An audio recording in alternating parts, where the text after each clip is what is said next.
The advice and opinions expressed by the host of Autism Live and her guests are meant solely as suggestion and should not be in any way construed as child-specific advice. Any choices you make in determining your child's treatment are completely at your own discretion.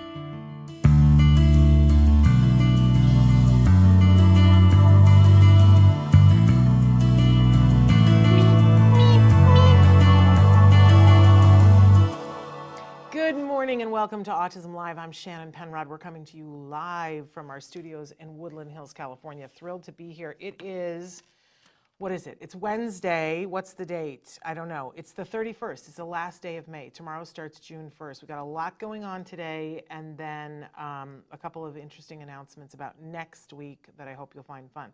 Anyway, I'm thrilled to be here. I'm Shannon. For those of you who don't know, I identify as a proud pony. I am a parent of a neurodiverse individual who is my favorite person on the planet. Let's just say that. My son, who is about to be 20, a 2 and a 0. He'll be 20 on Monday. So I have an announcement about that a little bit later coming up. But that's my main reason for being here, was that, you know, my life was clipping along in a certain direction. And obviously I knew people who had children that were on the spectrum. I did not know at that time a single adult who was on the autism spectrum that I was aware was on the spectrum, right? And then my son was diagnosed with autism. And, you know, I truly do look at everything in my life as being before that moment and after that moment, because it changed and shaped who I was going to be for the next 20 years. Right? And I'm very proud of that, that I had to change and that I had to look at things in a different way to be able to meet my child in his world and to help him to be able to move throughout the world in a way that made him happy. That really was my focus. It continues to be my focus. And I made a deal a long time ago on my bedroom floor in the middle of the night and said, please help me, to the God of my understanding, please help me to help my child. Don't let me mess this up. Don't let me be that mom. I was so afraid of like really marfing this up. I said, please help me to know what to do. And if you show me what to do, I promise I'll do it. And I promise that I'll help whoever I can once you've helped me and my child. Trying to live that every day, because we were helped. That I did get clear direction about what to do, where to go, who to talk to. I did. And trying to live that every day of paying back that karmic debt. That's who I am. That's where I am. And proud of that. Absolutely proud of that. And proud to be here. We're in our 13th year of presenting shows through Autism Live that help families to get to answers and new resources. We're now a part of the Autism Network, and everything that we do here, our goal is to provide information and inspiration. And people ask us, well, who's the show for? Is it for people who are on the spectrum? Is it for parents? Is it for professionals? We like to say that our show here is for that larger autism community, which starts with individuals who are on the autism spectrum, of course, because they are the beating heart of our community. They're our why, right? And so, of course, their voices need to be heard, and it needs to be for and about them, yeah? But then we also include everyone who loves those individuals. And I mean that purely. You know, if you love and care about somebody on the autism spectrum, then if you're a teacher, if you are a speech and language pathologist, which our first guest is going to be, if you are somebody who's working in the field of ABA, if you're somebody who is opposed to the field of ABA, if you're caring about people who are on the autism spectrum, we hope you'll be a part of the conversation. We hope that you will bring your knowledge and your questions to the table, because that's what we're all about. Everybody is different in this community. We are not all going to agree on anything, not a single thing, except that individuals on the spectrum have rights and that they deserve to have all of those rights the same as anybody else. I think that's the only thing we can agree on. Then everything after that is not one size fits all.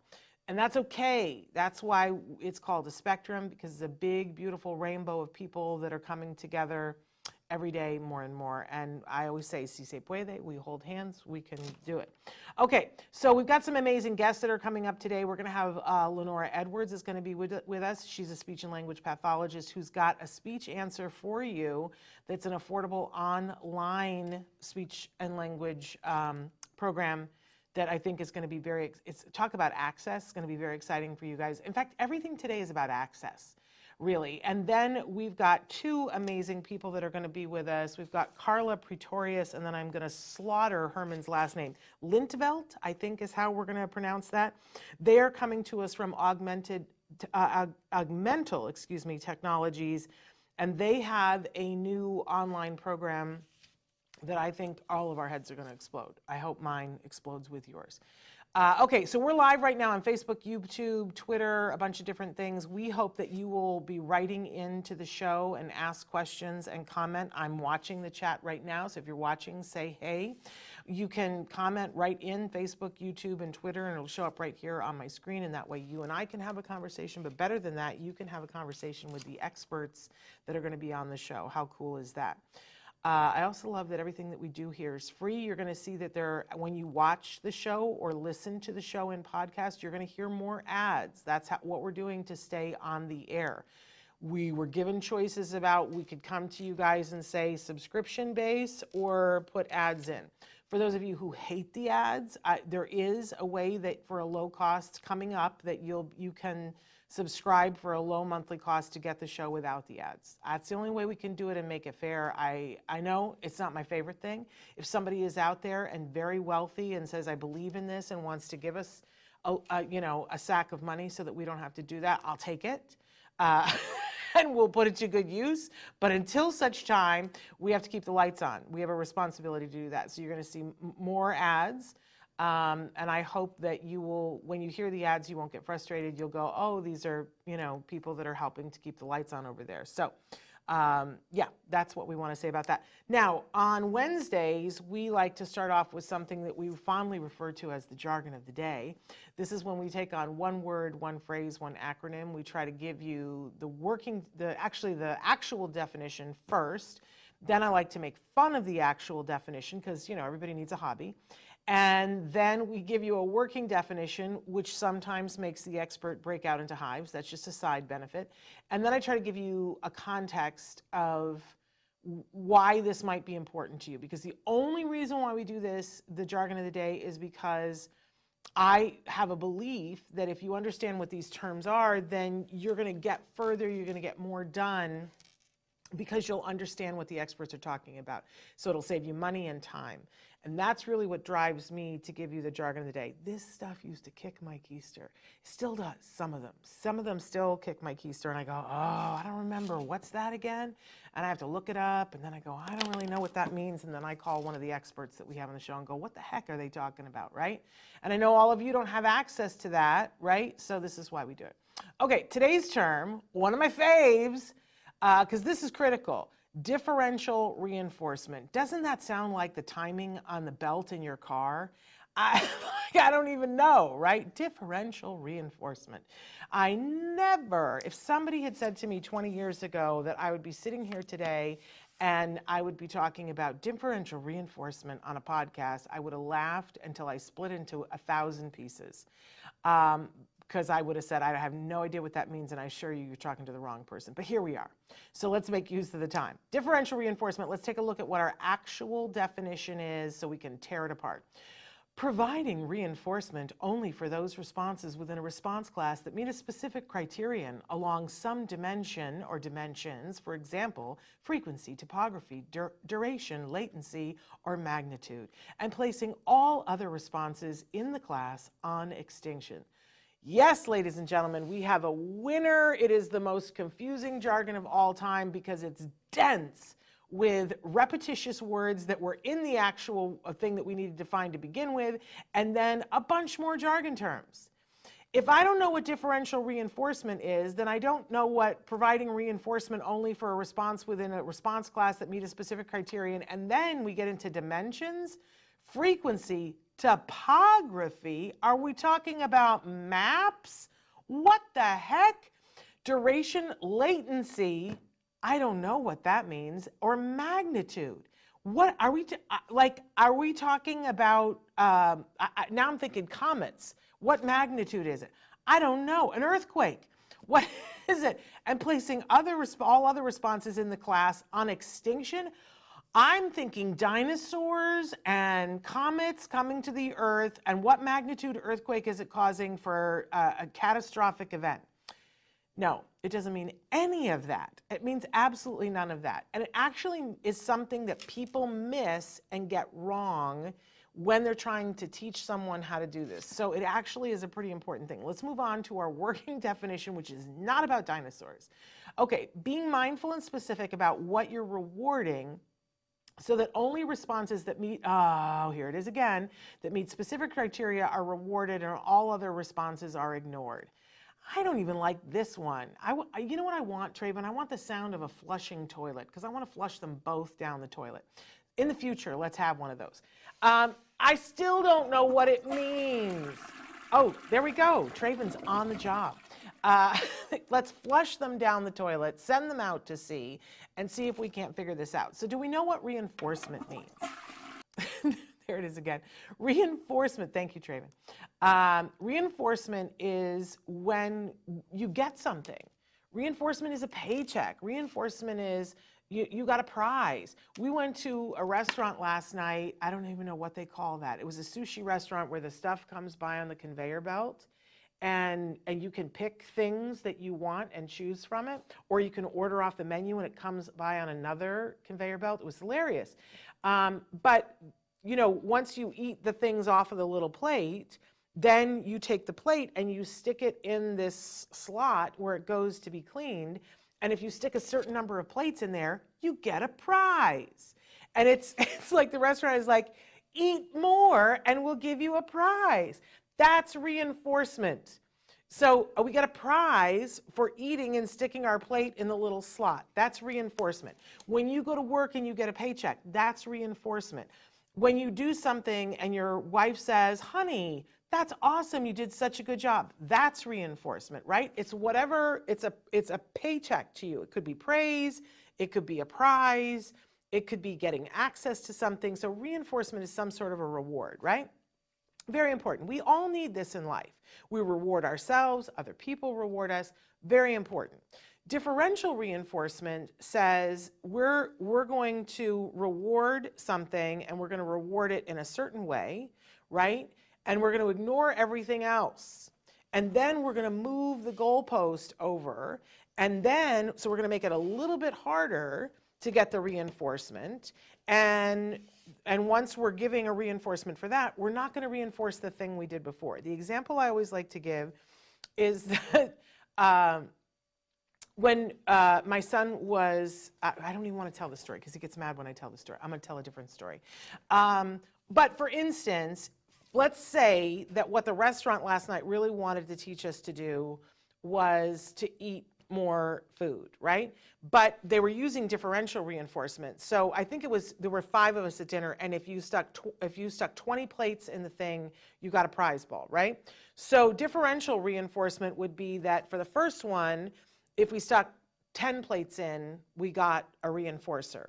And because maybe we're people who don't eat that much. So we stick 10 plates in and we get the prize ball for it because the restaurant is going, good, that's the behavior that I want to see. But they don't want to continue to give prizes for every 10 plates. So maybe the first one we get 10 until we're able to do that on a regular basis. Then they're going to put it to 15. Then they're going to put it to 20, right? And you can do this in your life with something that you're doing for yourself or something that you're helping somebody else to do. So if, for instance, we're doing potty training, that in the beginning, we're going to reinforce every single time that they go to the bathroom, right? But then later on, it might be that we're going to do the reinforcer after they go to the bathroom and they appropriately wash their hands. And that's when we're going to give the praise. So we just keep moving the goalposts over. We do this with speech all the time, too.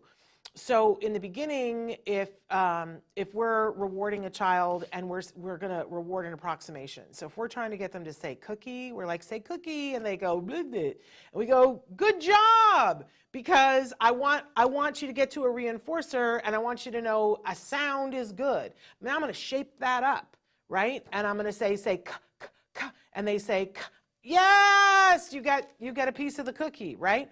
But eventually, I'm not going to reinforce le, I'm going to reinforce k, and then I'm going to reinforce cookie, right? And so until I get to the point, and then I'm going to say more cookie, and then I'm going to say more cookie, please. And each time I'm going to move that goalpost over so that I only give the reinforcer when you give me a little bit more.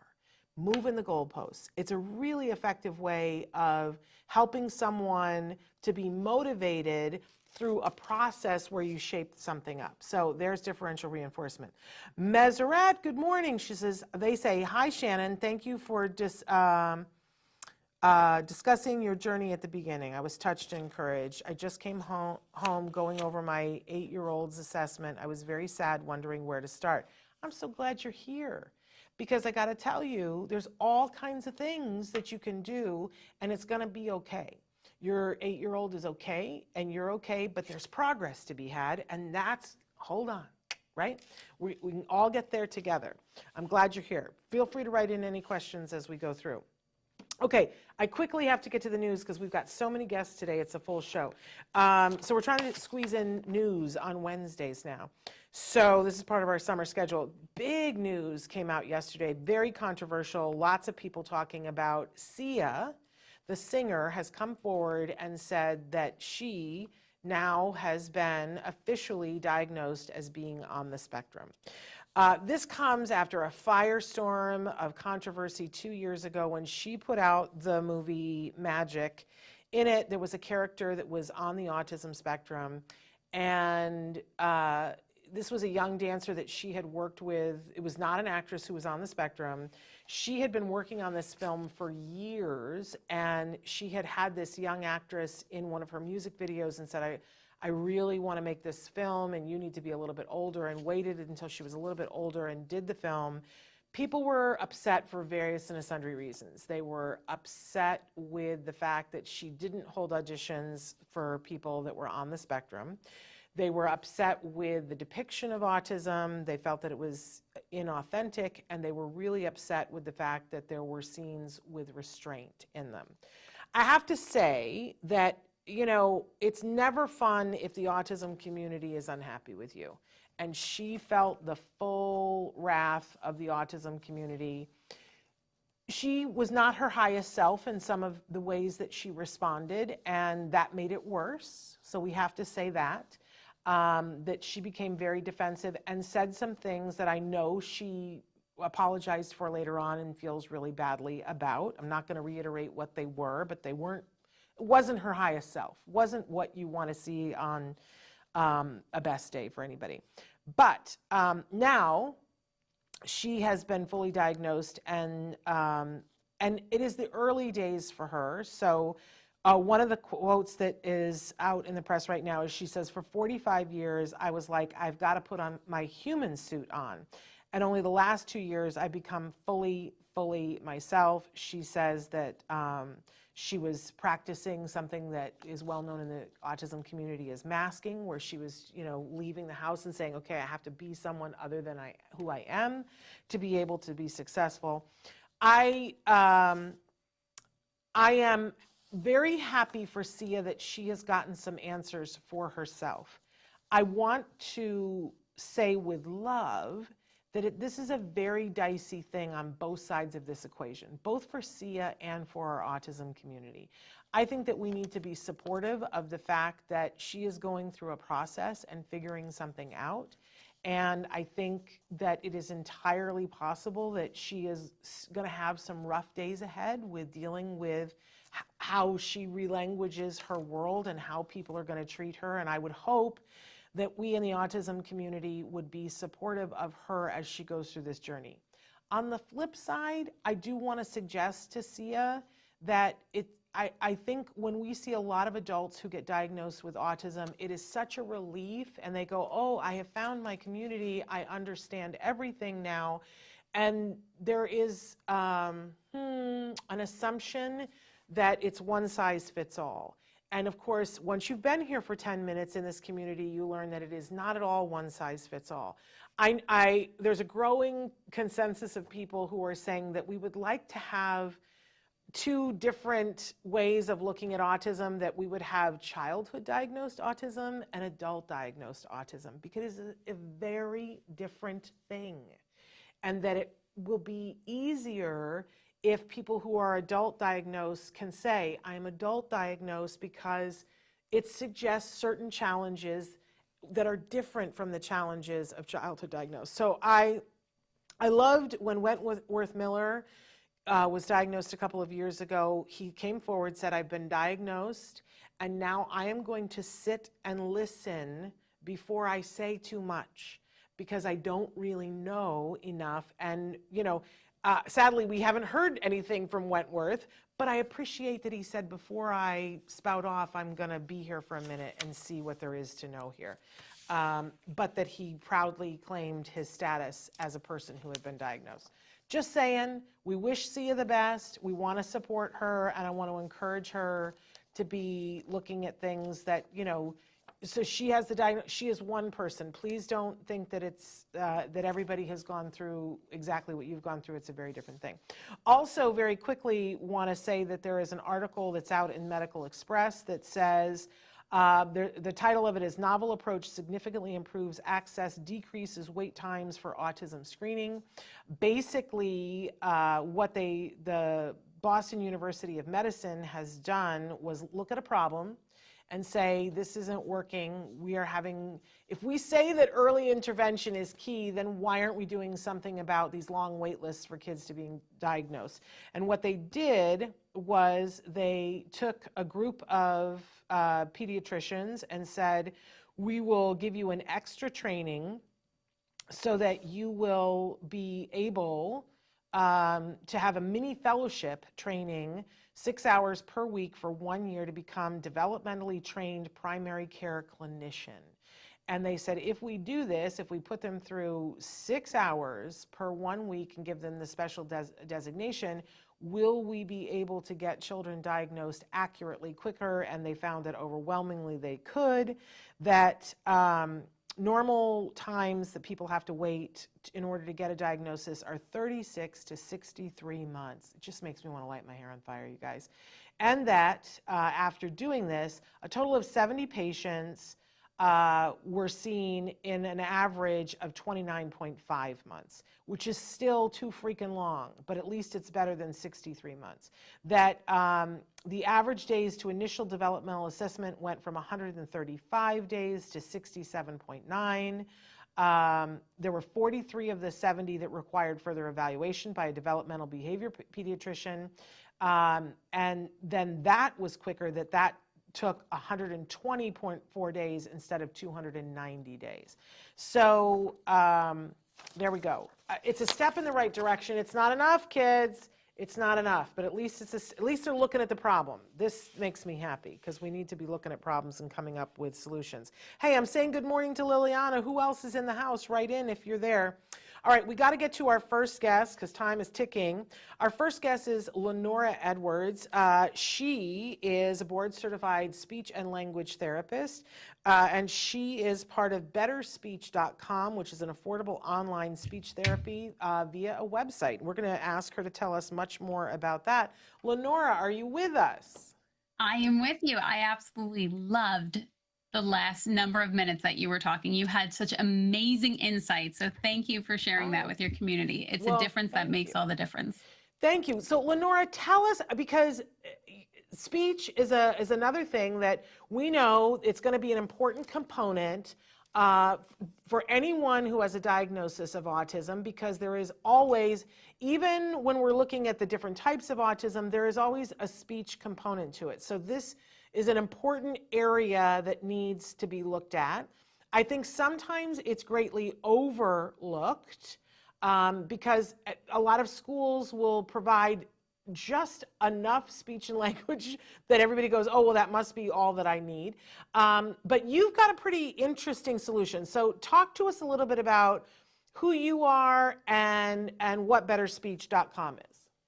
Absolutely. So at Better Speech, we are over 150 speech therapists across the world, and we're also international based. And the reason it works so well is because we are completely online and we're able to provide online therapy services in every state. So for example, I live in the state of Pennsylvania, one state, but I am licensed in 4 states. And that allows us to reach more people. And that's a great thing. Speech therapy services are completely needed right now, and they're absolutely, there is a shortage. And unfortunately, especially when it comes to schools, the speech therapists have specific numbers that they can accept. For example, they can carry a caseload of a very specific number. So if your child is close but doesn't technically qualify, your child might not get speech therapy services simply because other children need them and they don't have the ability to fill that situation. And that is the true reality of things that are going on. And it's heartbreaking because children need speech therapy services, but also adults need speech therapy services. And with Better Speech, we are able to cover both, all from the comfort of someone's home. Well, that's pretty amazing. And I do want to say, especially because for many reasons, it's summer now. Everybody's going on summer break. And I know schools, sometimes if you push hard enough, they'll provide just a little bit of speech, but it ends up being such a pain in the neck because they make it that hard for you that you can't get to it. It gets in line with other therapies and you're having to choose between. But it's not a time to let the speech ball drop. In fact, I'm always making the case it's the time to make up ground while you're doing other things. So having it affordable and easy to do online, and you guys have had great success with this, being able to do this online. You know, speech therapy can work in this modality. It's a really wonderful thing. So let's talk about how would people sign up to do this? Where do you go? What does it look like? So on and so forth. Super easy. Simply visit betterspeech.com and there's a button that says free consultation. We offer a complimentary consultation to every single person. And that's something I'm incredibly proud of, especially when you pointed out people are on these wait lists for so long. The fact that we offer a complimentary consultation, you can speak with a speech language pathologist right now. It's 1:30 Eastern Standard Time. So you can call us up and you can speak with somebody immediately. Or if you're like me and you roll over at 2 a.m. and you have questions, you can reach somebody the very next day. And I think that's so important. We don't have 3 months or 6 months to wait to speak with a professional. And these little minds and bodies are growing. They're not going to wait for somebody to get there. Yeah. I'm imagining that you guys make it super fun for them on doing Very it much online. so. That's got to be a big key to this. So if they go to betterspeech.com, they can do the free consultation, because I'm sure a lot of people are like, well, I'm not sure if my child would do this. But during the consultation, those are the kinds of things that they can get to feel more comfortable about. Absolutely. And we offer a session-to-session option or a monthly option. So you can speak with a professional, but also once you have a clinician that's established with you and your family, you then get to see how that rapport is, all from the comfort of your home. And the beautiful thing is, sometimes in school, as the clinician that's in the school, I don't get the opportunity to talk with a family and explain what I'm doing it, why I'm doing it, how to implement it at home. And that's a difference that makes a huge difference, because our role is to educate those that are with this individual. And the fact that we're online, we're in the place that you're most comfortable, you get to be a part of, the parent or guardian gets to be a part of the therapy session, you get to record it, and you get to ask questions and understand why we're doing what we're doing. Makes a massive difference in the success. And also the child that is with us gets to know that they're seen and that they're heard and that they're loved, because everybody's coming together to support them. Well, we love that. And Chelsea, you and I have a Vulcan mind meld, because this is where I was going next. I had the opportunity to look at your website a little bit last night, and I noticed that you cover a lot of different things, including apraxia. And they want to know, I didn't see, but they want to know, do you do dyspraxia as well? Absolutely. So our intention is to help. How can we provide services to that individual? So if there is any sort of communication, whether it be they have their language skills, and we're talking about turn taking, and we're talking about how to integrate into a conversation, especially as a tween or a teenager and they don't have those social skills, how to tell a joke, knowing when to laugh appropriately, knowing when to leave. That's a part of communication. We also work on the sequencing, such as an apraxia, whereas that little one knows what they want to say, but they're having difficulty organizing through that sequence. That's a big thing, and that's important because we want them to be able to communicate. Now, if it comes to using a device, a lot of the time we'll hear families say, well, I really want them to be verbal. And the beauty with the device is that it supports improvement toward verbal, because we want that individual to understand that they can communicate for themselves. They actually have a voice, and whether the voice is coming out of a device or it's coming out of their mouth, what we're doing is we're helping to empower them to communicate. Absolutely. Joanne says, we need more speech. Do you accept insurance and Medicaid? We're in Pennsylvania too. Excuse me. Love that you're in Pennsylvania. Yeah. We do accept insurance, and we also provide a super bill. So what that is, it is a document that you can take to your insurance company that will carry the important information that they need to ensure that services are covered. Wonderful. Liliana says, that is so true. The lack of speech pathologist services, these kids can't wait or be put on a waiting list, wasting precious time to help develop this skill. I think it's actually even worse than that too, because as you were saying, that piece that you were saying about in a school, they can only take on a certain number of kids. We have so many families that have been pushed out of their speech services, even though they know that their child still needs to work on those pragmatics that you were talking about. They need to work on the social language.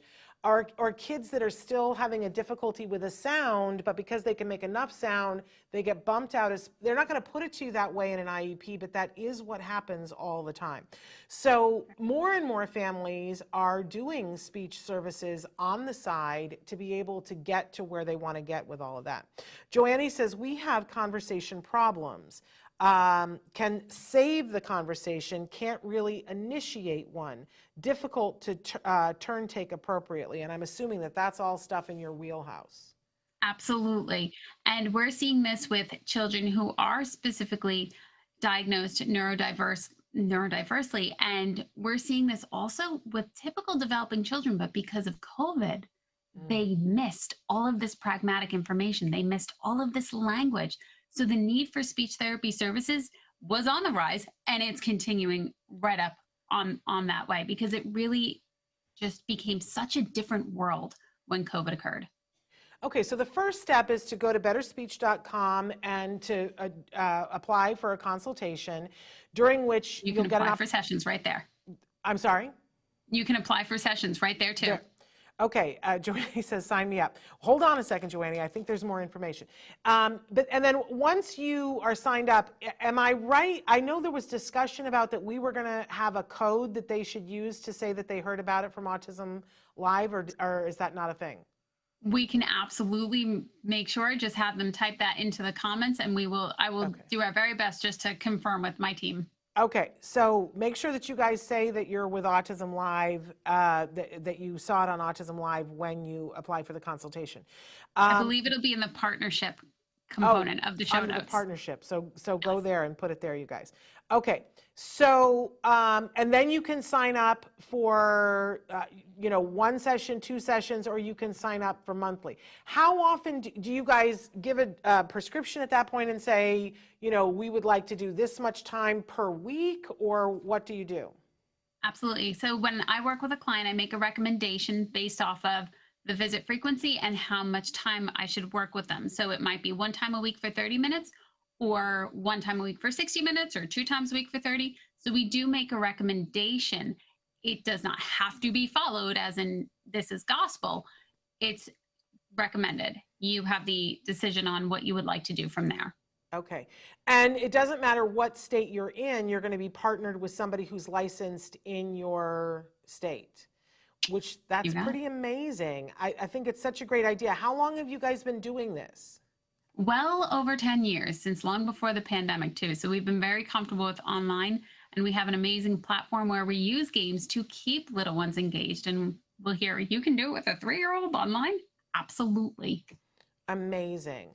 Well, I wish that I had known to be talking about that during the pandemic, but I do think that now is a key time. It's summer, y'all, and it is the time to be making up lost ground, and to be, I think the truth is we've become so much more comfortable with some services and things being online. Now is the moment. So I hope you guys will visit betterspeech.com, get that free consultation. Is there anything else we need to let them know, Lenora? As long as you go to betterspeech.com, you can click on that button and it'll offer you an option for consultation, and it'll offer you an option to initiate services, and you can get it started as early as the next day. And keep in mind, you guys, that there is no age limit on this, because if you've got a 3-year-old and you're like, I'm waiting for that diagnosis, I'm waiting for the services, you could start this today. So many of you have 14-year-olds that you're like, I can't find anybody who will work with my 14-year-old. Well, at betterspeech.com, they will. If you are someone who is 45 and you are struggling with any portion of speech, or just knowing what to say, when to say, you can do this. So pretty amazing. And as she said, they'll give you that super bill so that you can take that to your insurance company. Lenora, this is great. Thank you so much for having me. I really appreciate it. I appreciate you being here. So betterspeech.com, you guys, go and check that out, and then let us know if you loved your services with them, because I always love to hear back on that. All right, you take care. Stay well. Thank you so much. Thank you. Bye-bye. Bye. Our next guests, and I don't know if they're with us yet. I'm looking at Traven's face. I'm going to talk about them for a little bit here. And then hopefully they'll be here by the time that we're done. So we're going to be joined by Karla Pretorius. She's a registered counselor and has an MA in psychology. She's been working in the field of neurodiversity and mental well-being for nearly two decades, I was going to say years. She received a double honors degree in clinical psychology, a master's degree in research psychology, and is an accredited counselor. We got some experts for you all today. She was trained as an ABA therapist and case manager through CARD, the Center for Autism and Related Disorders, and is one of the 2 founders of a holistic support system, AIMS. She is also the Chief Clinical Officer of Augmental Technologies, where they have developed Tracto, a parent companion app for children with behavioral and emotional challenges. So that's what we're going to be talking about today. Through Karla's years of experience, she has also focused on practical support strategies for parents and children that make actual and real difference in their families' lives. She has contributed articles for Moshi, Autism Parenting Magazine, Autism Advocate Parenting Magazine, and other publications on a regular basis, and has been invited to speak at various conferences, including World Autism Organization in Denmark. Karla's goal in life is to create affordable and sustainable options for parents and families with children with various abilities and help facilitate a calmer home environment. How much do we love that? She's going to be joined by Herman Lintvelt. Herman has 25 years of experience in creating software products and growing production software teams. He has been involved in various startups as well as working on big enterprise systems. In 2020, he co-founded Augmental Technologies. It's a digital health startup with a mission to address the children's mental health crisis.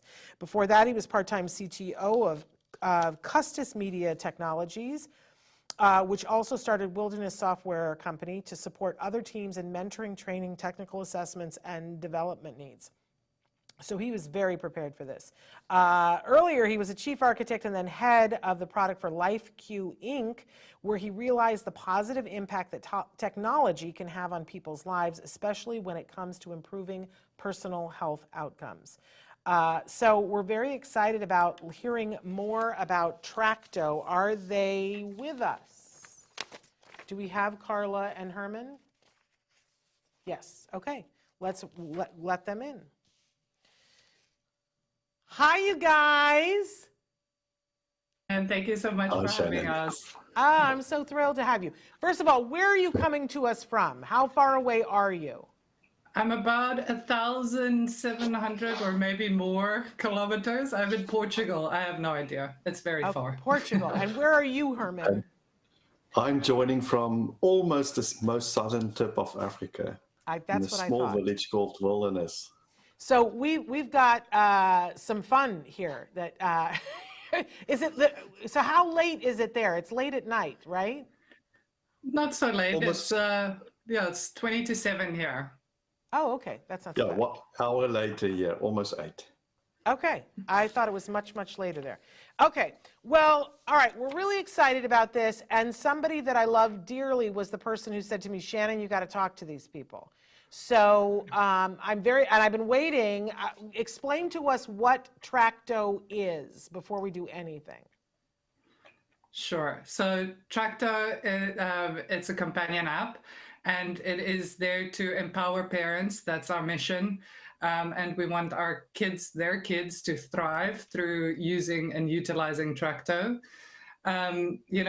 We've got 3 pillars that Tracto is built on. It's evidence-based micro-learning video guides, a collaborative tracking of emotions, behaviors, and routines, and it's AI-driven personalized engagement. So it really is an app that parents can use to gain those experiences and scenarios that they struggle with. We are asking our parents to give us the scenarios that they want to learn about. And through AI, we can suggest the right type of videos for them. So it really is, it's a free app that everybody can download. Okay, so it's a free app, and you say it's a companion app. And then you said a lot of technical things that I understood some of them, but I want to know nuts and bolts. I'm a parent. I've got a 3-year-old that's been diagnosed on the autism. How am I going to use this app? So the first thing would be to create a profile for your child. Once you've created a profile, you can tell us, the app, what you're really struggling with your child. So whether it is sleep or communication, eating, what you need for your child. And then once you've created that profile, you can also do a Snap for assessment, or you can load other assessments within the app. We would then suggest some specific videos, so micro-learning videos, which is under 5 minutes long, for you for those specific scenarios that you mentioned that you struggle with. We also do tracking, so whether it is that you want to track the amount of mons or the amount of things that they're eating, different varieties that your child might be eating or not eating, you can track that and show that then to the rest of the team. You can add other members on the team. So this can be your therapist or pediatrician or a co-parent, and they can track in different scenarios too. And then you can show this data to the rest of the care team.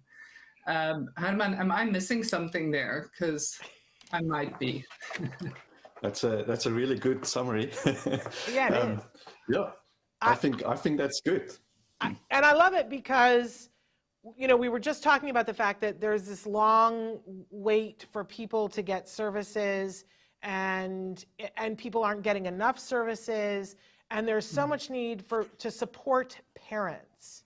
And I love the fact that, so if I'm walking down the street with my 3-year-old, and my 3-year-old keeps pulling and wanting to run away into traffic, and I'm thinking to myself, gosh, I wish that I had an expert on call that could tell me what to do about this. I can whip out my phone, and on my free Tracto app, I can put in and describe what's happening, that my child wants to run away from me, and that you're going to show me videos that can help me to understand how I might want to intervene and be successful. It's evidence-based. You guys have done your research on this, experts, fantastic. But then on top of that, I can track things, that if somebody says, how often is your child tantruming, I could track it on the app. Yes, exactly. You've got it. You should be the spokesperson for us. Well, I always like to say, like if you explain it to me and if I can explain it back to you, then maybe I have it.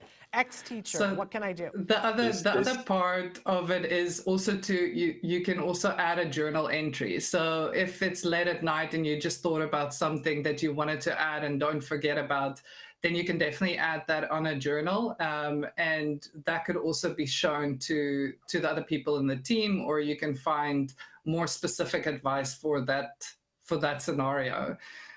So yeah. Okay, so now I want to step back for a second and talk about, and maybe Herman, you have the answer for this. Why did you guys decide this needed to happen? What was the itch here that needed to be scratched? Why was it like, why did you go, we need this? I think I know. I think there's actually different backstories there, depending on if you talk to Karla or myself or one of the other founders. My backstory: I'm also a parent with 2 beautiful children. They're now teenagers. But also when we were younger, we also realized pretty quick that, especially if you look like things that we struggled with, like anxiety, for example, really getting care and getting proper advice and knowing what steps to take and just being able to get that healthcare support is really, really difficult. And at that time, being involved with digital health, I just realized that with technology, we can actually do a lot with health. So I started talking to a lot of other parents and friends who had autistic kids and kids with ADHD, and we started talking to pediatricians and psychologists and so on, and just realized, but if you look at pediatric mental health, it's in the dark ages. Everything is paper-based, long waiting times, not enough healthcare providers out there really, and working inefficiently and in silos. And that's really where technology can play a role, is getting better information, getting information flowing between everybody involved in that child's care journey, because it's not just one person. Usually the parent is playing the role of the primary healthcare provider in the case of a child. That's what it boils down to, and the parents doesn't have the support for that. And we just started equipping them with better information, ability to share that information with everybody's working with their child, but then also in this process realized that there's a great opportunity to equip the parent to deal with a lot of situations at home. And that's really, I think, where our companion app, the companion part, is really shining, is being able to deliver that content to the parent while they're waiting for those appointments that might take very long, or while they, something's happening and it's going to be a while before they can see a healthcare provider. Then at least there's some answers already that I can work with and that can help them at home. Amazing. And so it should be said that this Tracto is available right now, and it's not just for kiddos on the spectrum, it's for parents, any parent. Is that correct? But clearly, Yes, you have Karla, and Karla's an autism expert, so clearly you've taken autism into consideration, and it's a great resource for parents of children that have been, and teens that have been diagnosed with ASD, yes? Yes, so we definitely started off more focusing on kids on the spectrum and kids with ADHD, but we soon realized, and I'm pretty sure you're well aware of this, Shannon, is that a lot of parents would notice some behavioral or emotional challenge within their child, and they might not have a diagnosis yet. So we wanted to make it a little bit broader. So to include those kids and those parents and giving them the support, and the therapeutic modalities that we're using is definitely evidence-based. Like you said, it includes behavioral strategies, more so for the kids, and then also a lot of mindfulness and positive psychology for the parents, because I feel like parents are not taking enough care for themselves. They're not taking those 5 minutes a day for themselves. And even just the journal entry, I've seen such great, such great progress with my clients when they take a moment for themselves. You have to look after yourself before you start looking after someone else. So that's why we wanted to empower the parents, but also provide them with emotional support and help their kids, of course. I love, because we talk about mindfulness a lot here, and I love the fact that there's the journal component. Just the other day, I was reading something that I had written on Facebook 16, 17 years ago when my son was being diagnosed, and to be able to look at that and see the space that I was in then and the space that I was in now, it's a very powerful thing, because when you're in it, sometimes you don't notice the progress that's being made. Talk a little bit about what you guys are seeing. How many minutes average do you encourage parents to be on it, and what kinds of progress specifically are you seeing if parents spend even 5 minutes a day? Sure. Herman, do you want to talk about the minutes, or do you want I can talk about what we're seeing, and you can talk about the impact. So we actually initially almost brought journaling in as a side idea to get a way for the care team, the parents and others that they might have invited to share thoughts and notes around the child. But then we quickly saw from actual data and actual usage that more and more parents are using this as a time to reflect on the day and on progress of the child, and sometimes just themselves as well. And we started evolving that. We're actually now about to release in June a very exciting update around journaling that also allows things like mood tracking of the parent, a bit more of engagement around reflection and so on. And the reason we're doing this is because we actually see that being used a lot. And we seeing the parents who are typically actively journaling and building that habit engage more with our platform as well. They typically make more use of the content. They're more actively tracking progress of the child as well. So that habit building around the journal and just that ability for them to look forward to the app because they have that bit of time to just reflect about the day or about the progress of the child. Or maybe something bad happened and they can just kind of, write that down and maybe share it if they want to. That just lets them come back more. So that's really almost surprised us how powerful this is. Yeah, and I think I'm not surprised. Sorry, Shannon. No, I'm saying I'm not surprised because one of the things that we often say in the autism community is when our child is diagnosed with autism, we feel like we're on a planet on Mars, per se, by ourselves. And being able to journal and put it somewhere is a way to download and to stay present. So I think it's brilliant. But what were you going to say, Karla? Well, I really like what you mentioned when you said that you looked at an entry or at something that you wrote from years ago, because that's what we also learned in doing AIMS Global is we ask the parents to take a video of their child when they first meet us, and then we give and show them videos of ongoing progress. And it's really great for parents to see that. And with Tracto, they can keep it in one app. So they can have that initial video and they can load it on the journal entries. They can add other videos, subsequently more videos. And that also takes them back, not just of their child and the progress that they're making, but also with the siblings and themselves and going on a date. Can you imagine going on a date again as a parent? No, I can't imagine that. I don't.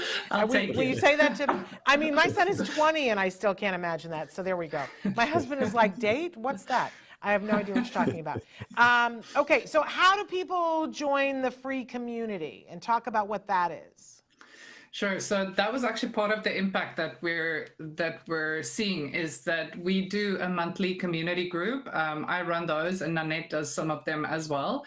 And that's where we interact with the parents. We ask them to send some questions through beforehand. We delve into it with other parents. So it really is a parent support group. Once a month, that's for free. They can just go to our website, tracto.app, and they can join the community. The next one is on the 19th of June, I believe, at 2 p.m. Eastern time. And what we do within that community is we then curate some of the videos that we add in Tracto from the community sessions. I just want to mention that just so that the viewers know that we disclose everything, we have a free and a paid version in Tracto. So the free version is that you can do the tracking, the journaling. You can't add videos with the free version. And you get 2 videos per month for free, Herman, right? That's correct, yes. And yes, so the paid version is you get all the videos for free, and that's $4.99 per month, just $4.99 per month. So just to be completely transparent here. No, that was going to be my next question, because obviously you guys are doing all these great things. You can't do the whole thing for free. I wish. So yeah, I mean, don't we all wish? I started the show by saying if anybody knows anybody who's just got, money laying around, right? But that's not the case, right? So, but you can start for free, see if you like it, and if you find that you're liking it or using it, you want more. $4.99 a month is pretty reasonable as things go. I super, super love that. I also want to say too that I am affiliated with the charity Autism Care Today, and they give grants to families for the things that families ask for, and they have given grants before to families for a year or two of something such as this that will actually help them. So if it is too much for you, $4.99 a month, I would suggest that you apply for a grant from Autism Care Today, because I think that would be a well-received request. Can't promise anything because I'm not on the grant committee right now, but I know in the past we have prioritized when somebody has found something that's like this at that level of a cost. It's a great expenditure for us because we know that they're going to get support and we can give more of them out. So, there's awesome. That. So I also want to invite viewers, if you really feel that it's going to make that difference in impact in your life, but you can't afford that, reach out to us. Let's make a plan. There you go. Yeah. So when we go to look for it, I'm assuming that it's on all of the app platforms. You can get it Android or what's the other, Apple. Apple. iOS. Yeah, Apple, I never yes, can remember correct. that. I always think of other letters. iOS. Yes. So you can get it on either of those. And again, it is a free app to download it, but there is a paid portion if you want to have more access to more things on the app. It's amazing, you guys. I have to say, the lead up for it was great. The person who said, "Oh, you got to have them on. This is a thing we've been waiting for," Shannon. I always listen when she tells me things, and you didn't disappoint. Thank you, Shannon. And I just want to say thank you to all the parents out there, because you're the only constant for your kids. There are some rotating therapists and schools are going to change, but you're always there and you're doing all of this and watching all of this. And Shannon, you're doing this show for so many years now. So thank you to all the parents. You're the people that we want to serve. Well, thank you to you guys. I have to say that I love your title there, Herman, because it says that you are a health transformer. And I think that's the coolest title we've ever had on here. I want to know if you're like Bumblebee and if you can change into a car when you're not doing health. Is that what that means? But here's the thing I want to say. We've just gone through a couple of really rough years with the pandemic, and the services for individuals that are on the autism spectrum have taken a ginormous hit. And we're not even halfway out of that. And I constantly say that I hope that there are brighter minds working towards solutions to get us out of this position and to support parents and the individuals on the spectrum to get to the progress they deserve. I think you guys are in that category, those brighter minds who have been working on this. This is important stuff. Chelsea wrote in and said, I'm so thankful I tuned in today. All the information today is exactly what we need. Thank you, thank you, thank you. This is vital stuff, you guys. So thank you for taking the time. It matters what you're doing. Thank you, Shannon. It's lovely to be here. Well, we look forward to having you back. We appreciate that. In the end, it takes an ecosystem of a lot of people like yourselves as well, and the parents and everybody working together. That's the only way we're going to transform this. Nice bringing that one in. Yeah, absolutely. All right. Well, thank you guys. We appreciate you taking the time to be with us. Have a pleasant evening. Bye. Bye-bye. Thanks. And enjoy your day. Cheers. Bye-bye. Bye-bye. Aren't they wonderful? So Tracto, you guys, check it out. I also want to shout out to Liliana, who said, Shannon, it's true that schools are exiting children out of related services like speech and language pathology. I advise parents to request additional support of speech with their insurance providers. Thank you for the information. Yeah, and try not to let the schools do that, you guys. I mean, fight back as much as possible to keep your services until you feel that your child is ready to be exited. Find more goals for them to work on, but when you can't, I love that, both of the resources that we gave you today are ways that you can be doing things on your own. I really am trying to find things to empower you guys so that you don't have to wait on somebody else, that you can take and go, I'm the person in charge here, and I'm going to make something happen today. And I love that that's what we got to show you today in both sets of interviews. So amazing. Okay, so here is what is happening. I don't know what we're playing tomorrow. What are we playing tomorrow, Traven? I'm not going to be here for the next couple of days because my child is turning 20 on Monday. So here's the 411 on what I want you to know. I think we're doing a Stories from the Spectrum tomorrow. Is it Amy or is it Carrie? He's going to tell me in a minute. But, okay, so is it Amy tomorrow? I think it's, anyway, there's a Stories from the Spectrum tomorrow. And for those of you guys who don't know Stories from the Spectrum, it is the shows that we do that it is only the voices of people that are on the spectrum. It is only, and they get to say whatever they want. We don't censor. It's their time. We're providing a space for them to megaphone to the world. So I hope you'll check that out. And then we have something else that's playing on Friday. I don't know whether it's the Let's Talk Movies that we most recently did, which was kind of hilarious. But then on Monday, we are going to show something on Monday that I've kind of been dragging my heels about. But if you watch the podcast-a-thon, we've been trying to re-air many of those episodes. But on Monday, for the first time, we are going to re-air the episode that we did that was at 3 o'clock in the morning on the second night when I was stupid tired. And I had the director of my one-woman comedy show, the Autism Monologues, in. And for the first time ever, we showed 3 of the funny videos that were part of that show. And we're going to replay it on Monday to commemorate my son's 20th birthday. So if you haven't seen it, I guarantee, I think it'll make you laugh. Hilarious. So I hope you'll tune in on Monday. I'm going to be busy playing with my son, but I hope that you'll enjoy it. I make fun of IEPs. I mean, like, what could possibly be better than that? So I hope that you will enjoy that. And I make fun of myself, too. So there we go. And then we can talk about that. And then on Tuesday, we have an oldie but a goodie of Ask Dr. Doreen, because both Doreen and I are out. Dr. Doreen and I are out on Tuesday.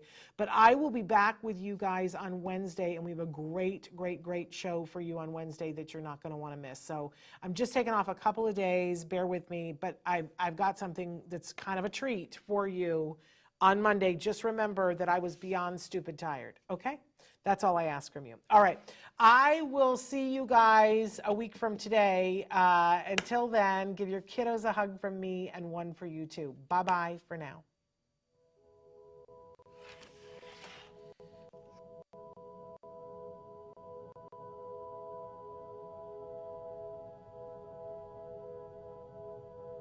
If you found anything helpful in this video, please give us a like. In fact, make sure that you smash that subscribe button on YouTube and give us a like on Facebook.